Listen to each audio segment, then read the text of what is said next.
Bueno,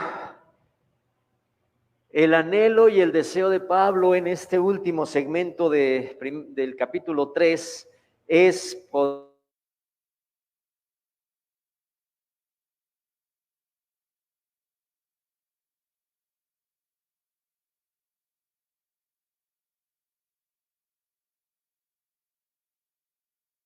a todos nos falta siempre algo más y algo más y algo más en el Señor. No hablo de lo material, sino de conocimiento de Él, de amor por Él, de la capacidad de sanar heridas, de la capacidad de perdonar y la capacidad de ser instrumento en sus manos, que Dios pueda completar lo que nos falte para que podamos en verdad ser cada uno de nosotros ese instrumento en las manos del Señor. En el versículo 10 está registrada la oración de Pablo cuando está diciendo: oro de noche y de día con gran insistencia. Esto es algo que a mí me botó un poquito momentáneamente los resortes del cerebro, porque yo no sé cuántos de nosotros oramos a Dios con gran insistencia, día y noche, noche y día, y con gran insistencia. Yo tuve que reconocer que pocas son las ocasiones en que oro al Señor con gran insistencia. Oro al Señor y a veces hago algo así como: bueno, Señor, ya te lo dije, ya tomaste nota y ya le sigo a lo mío. Pero aquí Pablo está diciendo: oro al Señor noche y día con gran insistencia, y está orando no por sus propias necesidades, que vaya que son muchas, que vaya que tiene necesidades, pero está orando porque anhela poder ir a ver su rostro y completar lo que falte de su fe. Eso es lo que en verdad anhela. Ahora, todos nosotros conocemos a alguien que ha empezado a caminar con el Señor, ¿no es cierto? Todos nosotros conocemos a alguien. Pues entonces, oremos a Dios con gran insistencia para que seamos instrumentos suyos y poder con ellos completar lo que les falta en conocimiento de la palabra, en los primeros pasos de la fe, en ese momento de necesidad para orar por ellos. En vez de solamente reconocer que ya lo hizo, de solamente reconocer el crecimiento en la fe de ellos, Pablo está ofreciendo una súplica y está rogándole a Dios que haga una obra extraordinaria en sus vidas. Hace rato orábamos, todos nosotros estábamos orando que el Señor vuelva a avivar su iglesia en todo el mundo, su iglesia en todo México, porque los 16 o ya no sé, nunca, no llevo la cuenta y siempre digo lo mismo, no sé cuántos meses de pandemia, apagaron en gran medida a muchas iglesias y a muchos corazones. Entonces estábamos hace un momento orando que Dios avive la iglesia y que avive esta iglesia y que avive el corazón de cada uno de nosotros. Pero ¿qué les parece si todos los que estamos escuchando este mensaje, tanto en casa como aquí presencialmente, y tomamos el ejemplo de Pablo y entonces oremos con una súplica para que Dios haga una obra extraordinaria en las vidas de aquellos que todavía no le conocen, de aquellos que conociéndole se han conformado a la tranquilidad de decir: pues ahí la llevo sin mayores esfuerzos ni sobresaltos, y de aquellos que incluso sus corazones se hayan francamente enfriado a través de estos meses, a través de este tiempo. Ouch, ya me enredé aquí con el micrófono. Mira nada más qué relajo estoy haciendo aquí. Entonces, oremos así, sigamos el ejemplo de Pablo. Pablo tiene el anhelo de acercarse a ellos para perfeccionar en ellos su fe. Pablo, como maestro, como apóstol, quiere perfeccionar en cada uno de ellos su fe y completar lo que les falte a cada uno de ellos en cuanto a su fe. Y ahora entramos a los versículos 11 al 13, más el mismo Dios y Padre nuestro y nuestro Señor Jesucristo dirija nuestro camino a vosotros y el Señor os haga crecer y abundar en amor unos para con otros y para con todos, como también lo hacemos nosotros para con vosotros, para que sean afirmados vuestros corazones irreprensibles en santidad delante de Dios nuestro Padre, en la venida de nuestro Señor Jesucristo con todos sus santos. Estos 3 versículos tienen una profundidad y una riqueza que por eso los he dejado para un mensaje aparte como hoy. Aquí comienza explicando que Dios es quien se hace responsable por llevar a cabo la obra de perfección de nuestra fe. Él, el Señor, es el que se hace responsable de tu fe, mi hermano, mi hermana. Dios se hace responsable de llevar a cabo ese perfeccionar tu fe y tu relación y tu intimidad con Él. Pablo expresa su deseo por la más alta realización en la vida de ellos. Ahora, yo también me identifico con esto. Será tan grato ver la más alta realización en la vida de cada uno de los creyentes. Esa realización en profundidad con Dios, en comunión con Dios, en restauración de familias, y si la familia está bien, entonces en una cada día mayor gozo familiar, en restauración personal cuando se es solo, sola, y entonces poder tener esa paz maravillosa de decir, nunca estoy solo, nunca estoy sola. Pablo anhela que cada uno de ellos tengan esa realización espiritual. Y comienza por declarar que Dios gobierna en cada una de nuestras vidas. Declara que Dios es el que gobierna. Versículo 11 que ustedes acabamos de leer y que ustedes pueden tener ahí a la vista. Pablo ora para poder reunirse con los tesalonicenses y completar la obra en ellos, pero no es de que dice ya voy, sino a pesar de que ha tenido obstáculos, él sabe que tiene que pedir a Dios. Le dice a los tesalonicenses que está orando por ellos para que Dios dirija su camino, porque está muy animado por el fruto que ve en ellos. Él se anima por ver el fruto en ellos. Y esto es lo que nos anima a los cristianos unos con otros. Entonces, yo decía hace un momento, oremos también nosotros ahí en casa y acá en la reunión presencial, oremos, comprometámonos orando unos por otros para que Dios perfeccione la obra en los demás. Que esta oración de cada día sea, Señor, perfecciona tu obra en mis hermanos y trae a la memoria los nombres que conoces, y si no los conoces por nombre, de todas maneras, Señor, dile, Señor, perfecciona tu obra en la vida de cada uno de mis hermanos. Y al ver el fruto que ellos tienen, Pablo y sus amigos están tan entusiasmados que ya quieren ir, que ya quieren estar allá. Ahora, sin que el énfasis de esta carta sea dar una explicación teológica sobre la Trinidad, Pablo expresa cualidades bien importantes de Dios. 2 principales. Bueno, todas son importantes, pero digo en este momento, Pablo señala 2 cualidades de Dios. Número 1, que Dios es una Trinidad. En ese momento histórico era fundamental y en este momento también es importante. Hoy en día muchísima gente dice creer en Dios, ¿no es cierto? Hoy en día es raro encontrarte a un ateo real, a un ateo que de veras diga Dios no existe. Sí puede por ahí haber alguno que otro de esos raros personajes, pero la mayor parte de las personas dice creer en Dios o creer en el universo o creer en eso dicen en el universo que conjugó las cosas, o algunos hasta se ponen a abrazar árboles para recibir sus buenas vibraciones, porque creen que hay algo dentro de ese árbol.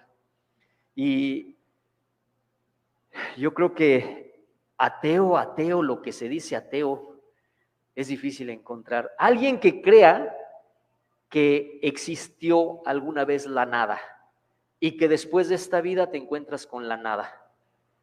Porque hasta el materialista y el ateo más fuerte reconoce que alguna vez hubo, según dicen ellos, un Big Bang.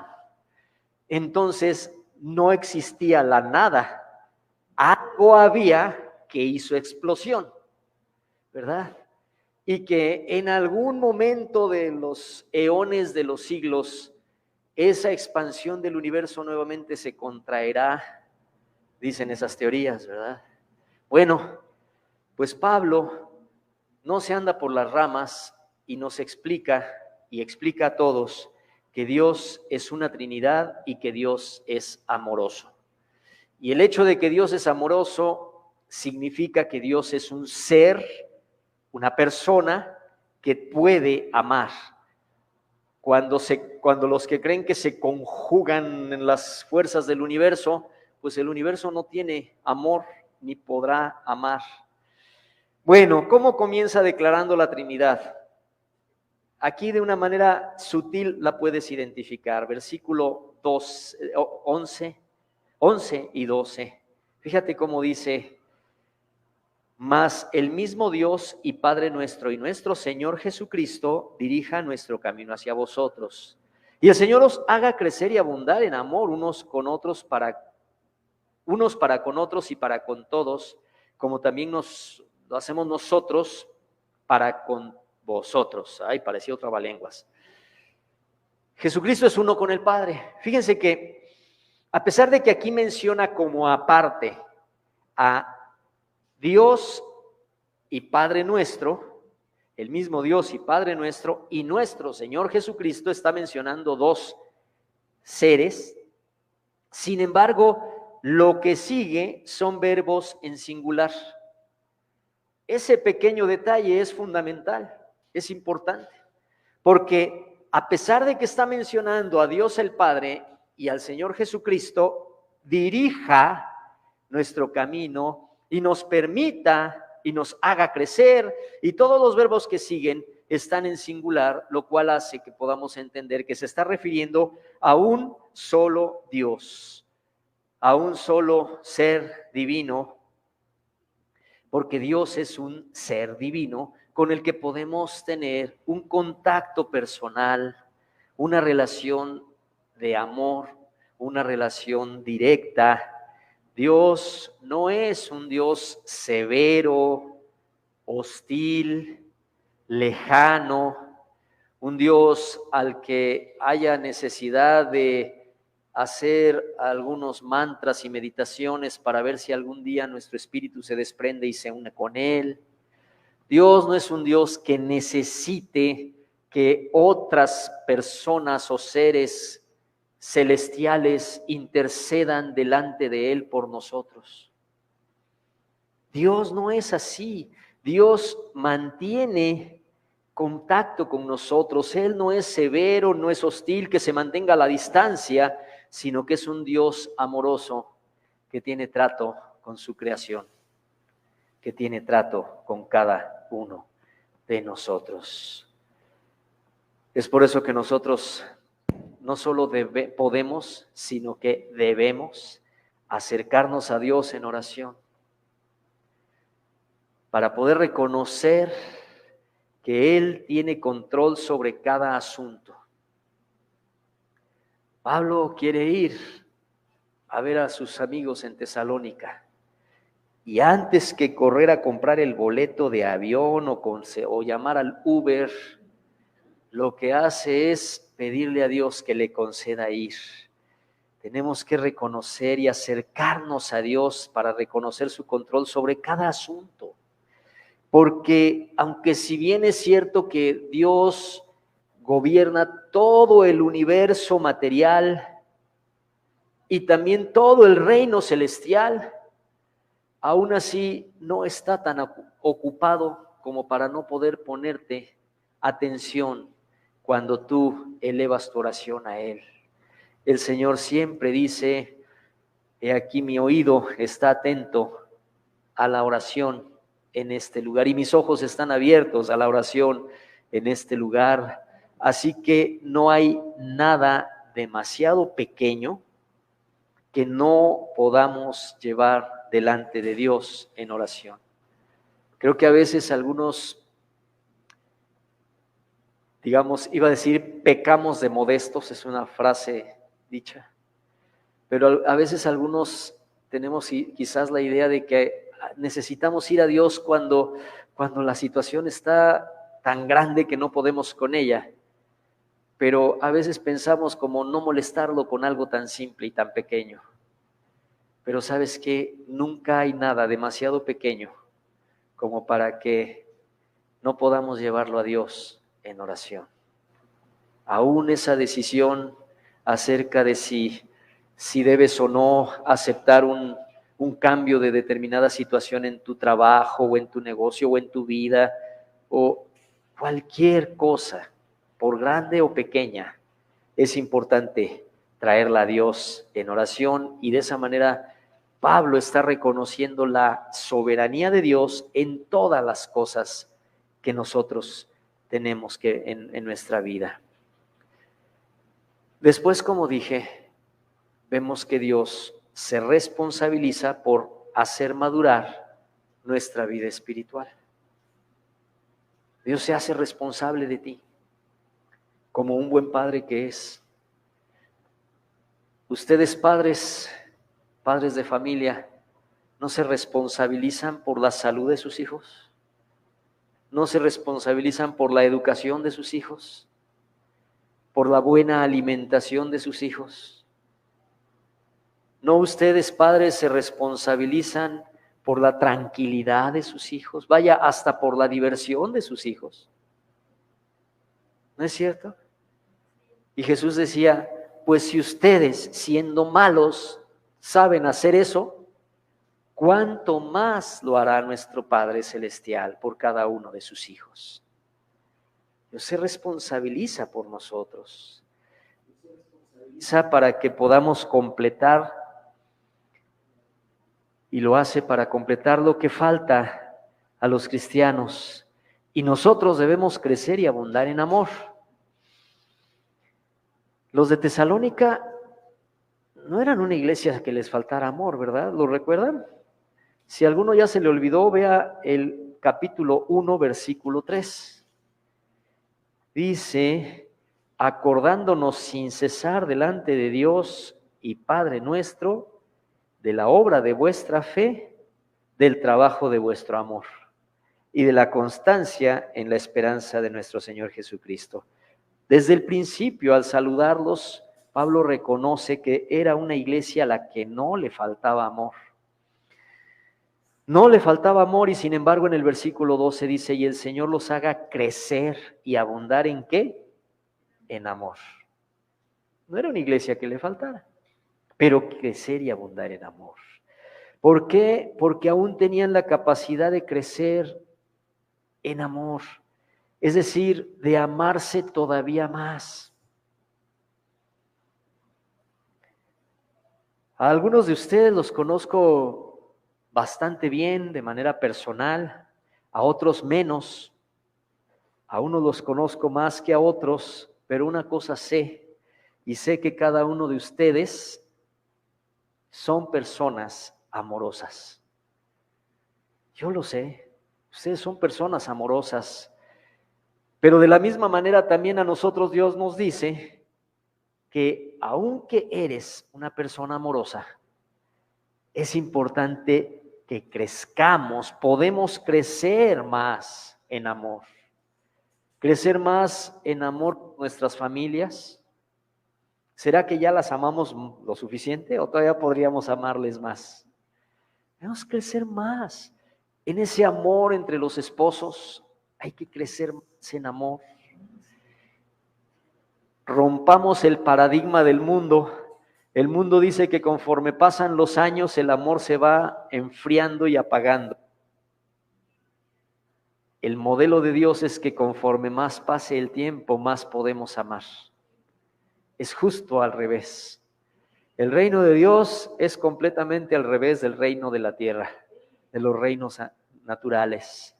Así que podemos crecer más en amor a nuestras familias, crecer más en amor fraternal como miembros de la iglesia que son ustedes. Podemos crecer más.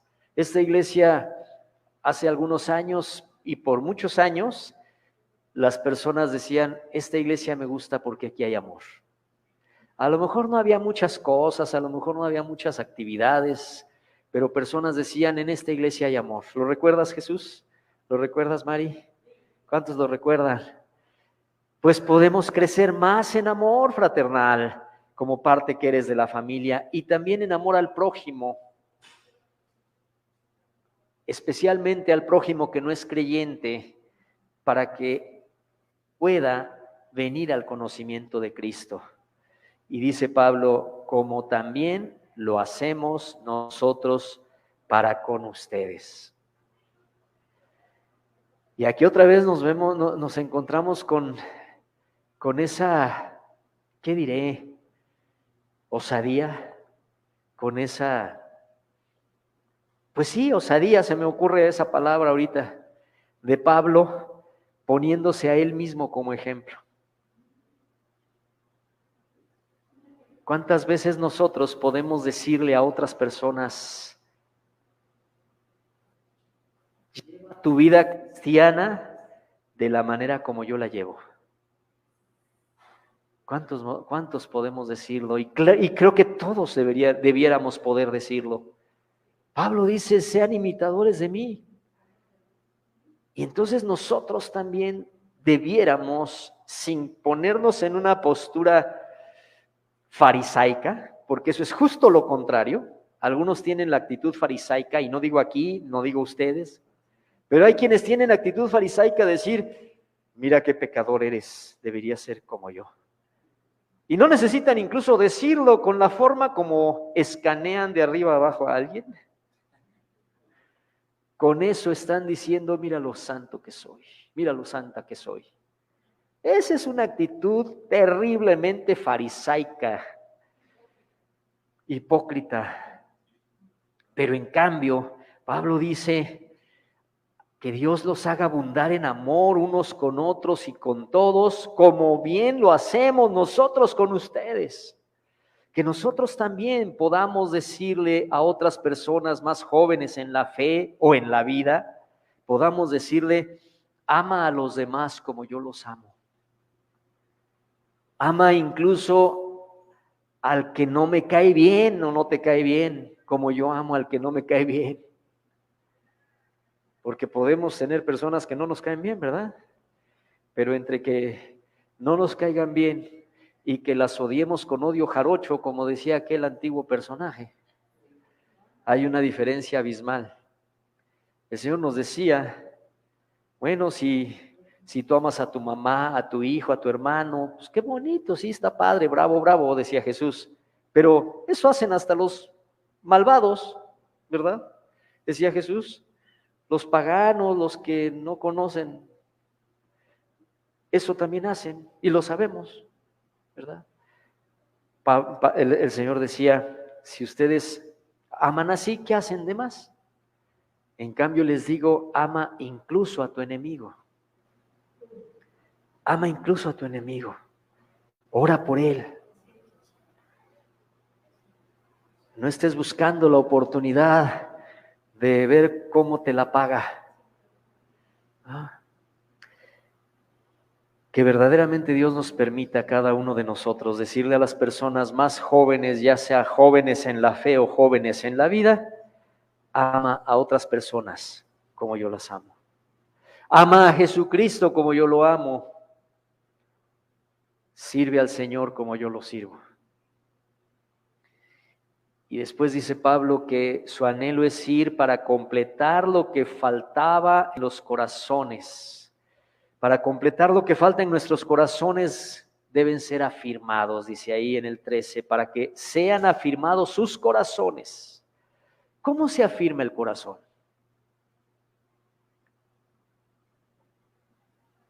¿Cómo se afirma el corazón? Dice, para que sean afirmados sus corazones irreprensibles en santidad.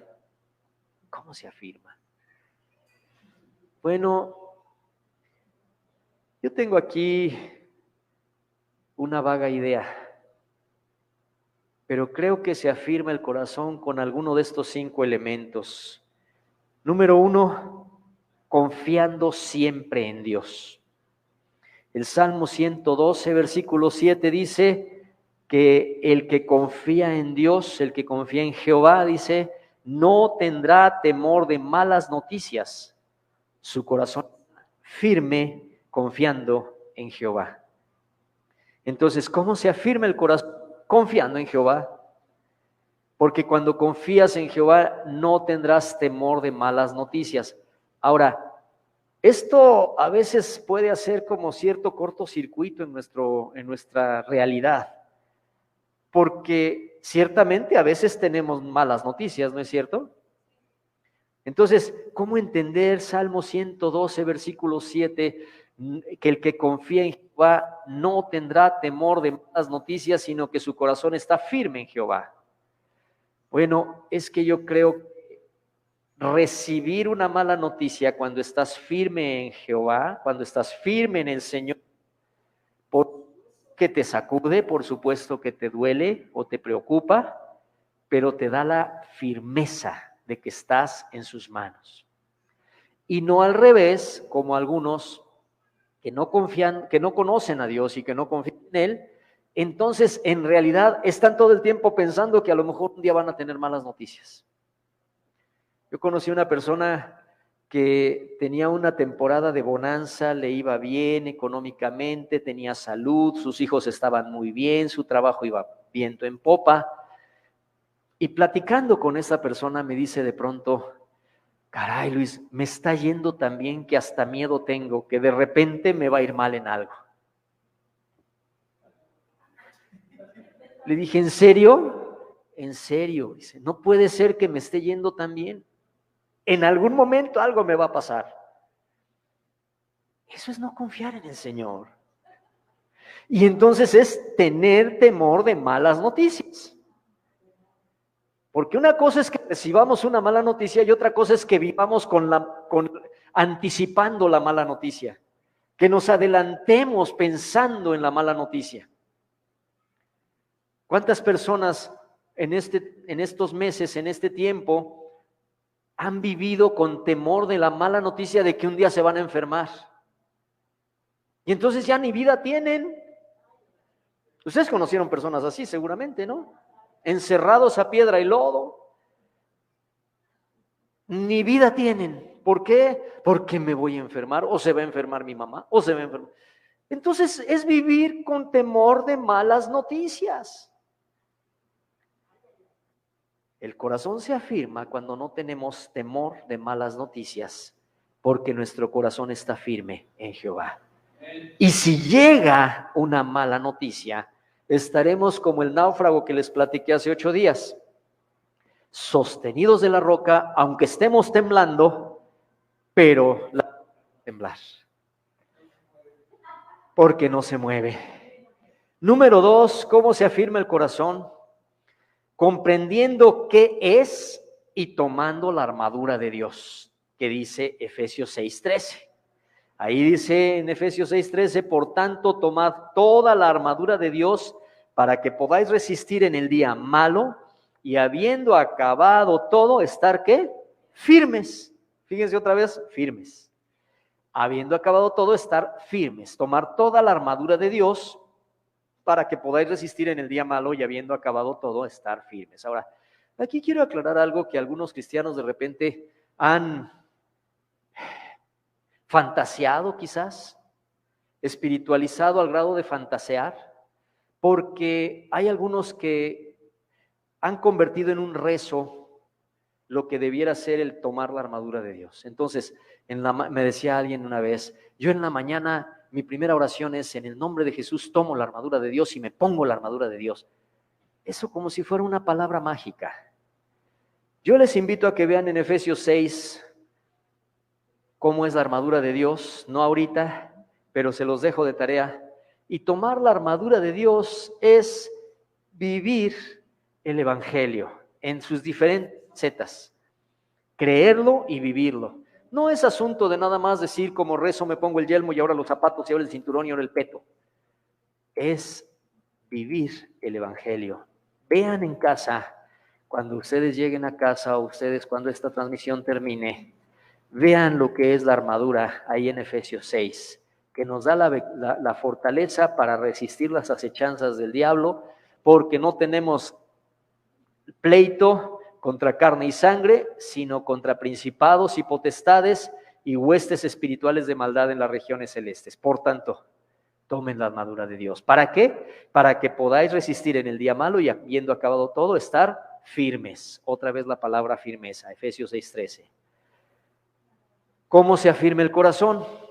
Número 3, sirviendo a Dios. Primero a los Corintios 15:58.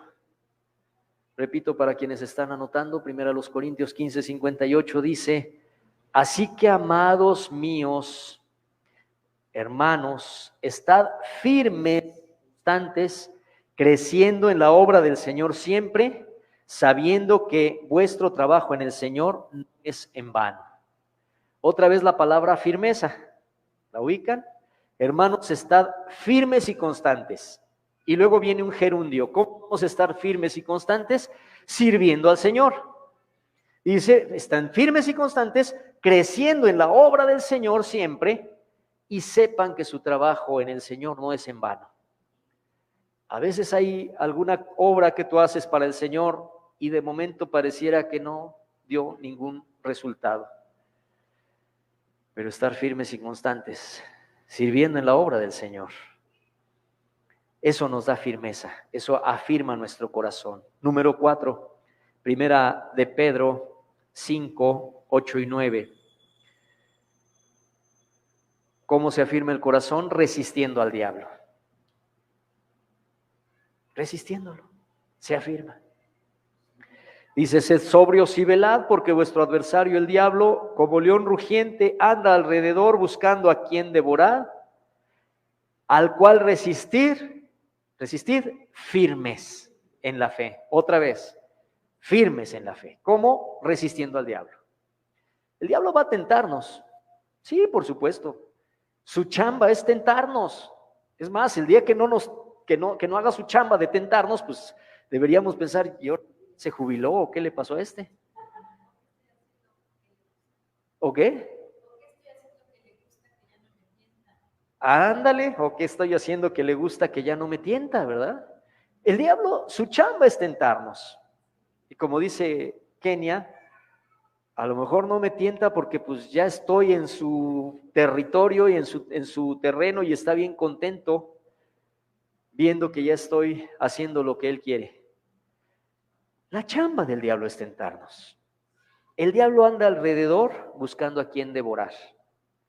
Y dice, resístelo firme en la fe.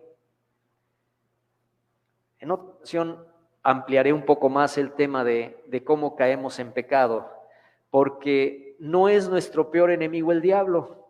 El diablo es un enemigo que nos tienta, pero a veces nuestro peor enemigo es el yo, es la carne. Porque cuando pecamos es la decisión de la carne. Y a veces el peor enemigo al que hay que vencer es al yo, a la carne con sus deseos y sus pasiones. Pero bueno, ese es otro tema. Entonces, ¿cómo se afirma el corazón? Resistiendo firmes en la fe al diablo. Y número 5, ¿cómo se afirma el corazón? Cerrando los oídos a las falsas doctrinas. ¿Ustedes saben que hay falsas doctrinas? ¿Sí? ¿Y saben a qué se parecen las falsas doctrinas? Se parecen a la verdadera doctrina. ¿A qué se parecen los billetes falsos? ¿No es cierto? Por eso en todos los negocios o tienen su aparatito de luz morada, que no sé qué es eso, o tienen su plumón, porque un billete falso se parece al billete verdadero.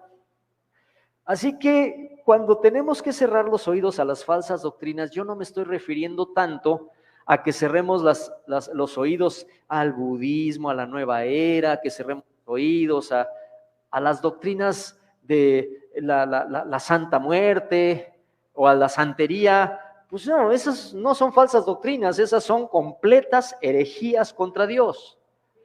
Pero tenemos que cerrar los oídos a las falsas doctrinas. Y para poder conocer o identificar las falsas doctrinas, tenemos que conocer la doctrina verdadera, conocer la verdad.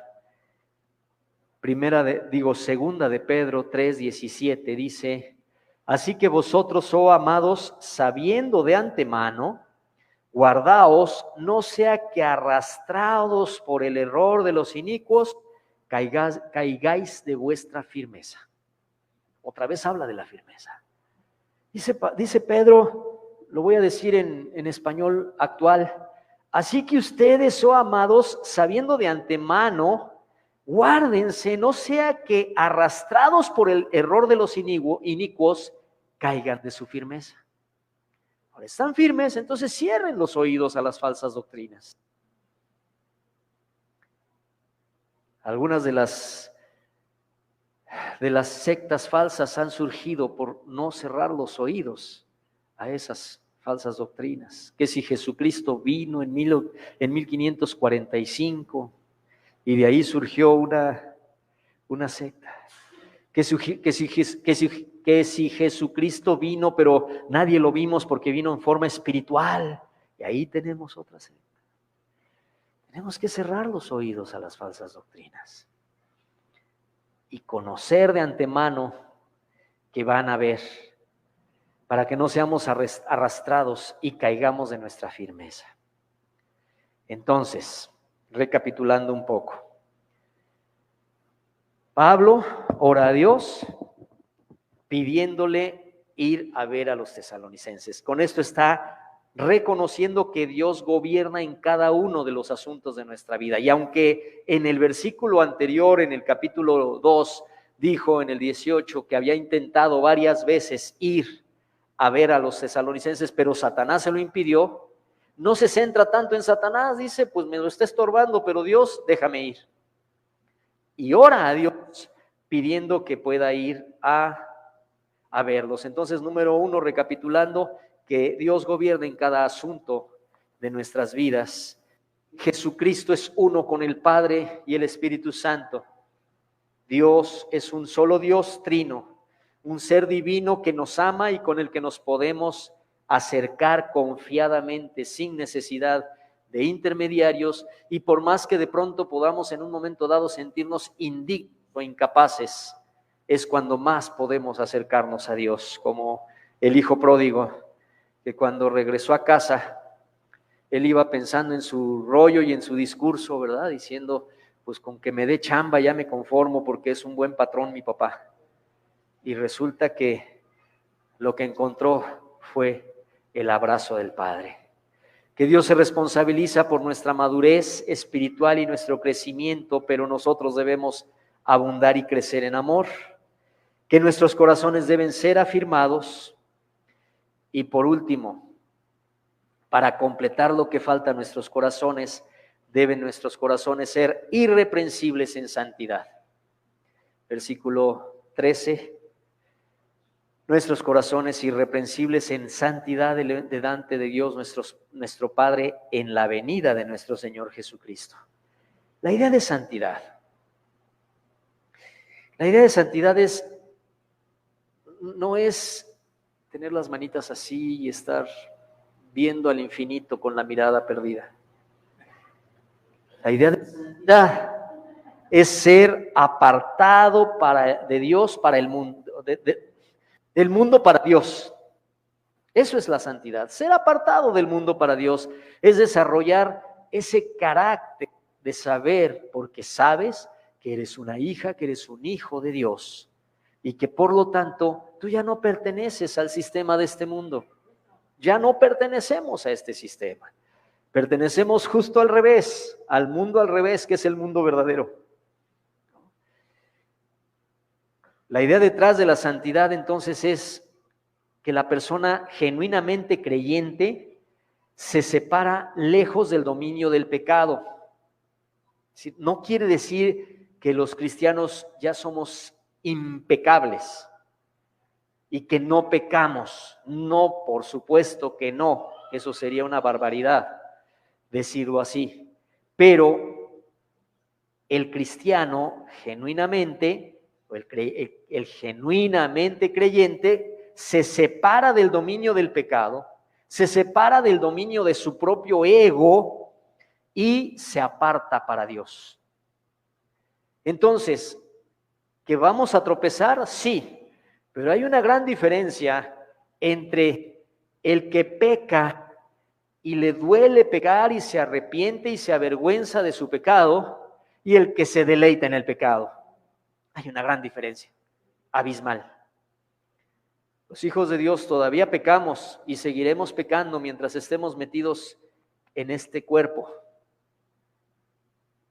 Y aún, bueno, mientras este cuerpo no sea glorificado, como será cuando llegue el momento que seamos arrebatados juntamente con Cristo.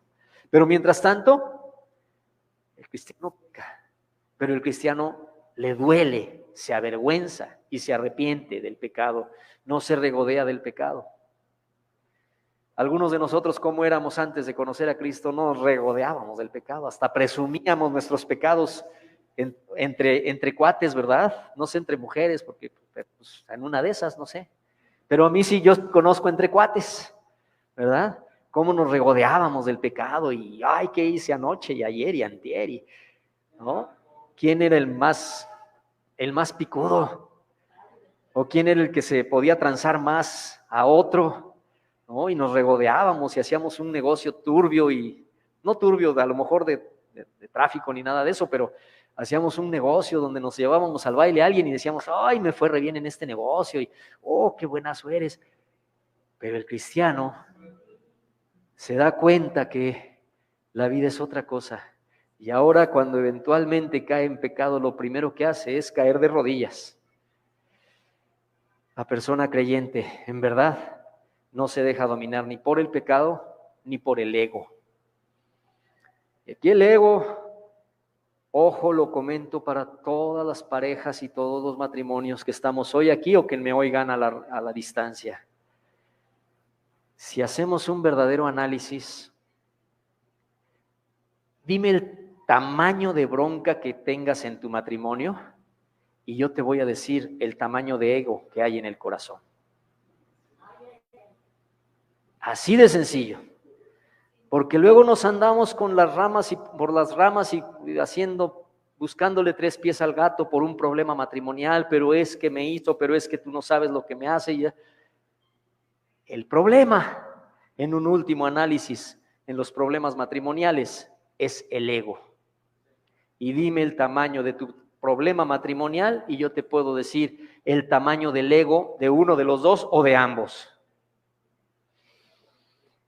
En cambio, el Señor habla a través de Pablo de abundar en amor, con el corazón afirmado e irreprensible en santidad. ¿Cómo puede ser un corazón irreprensible en santidad?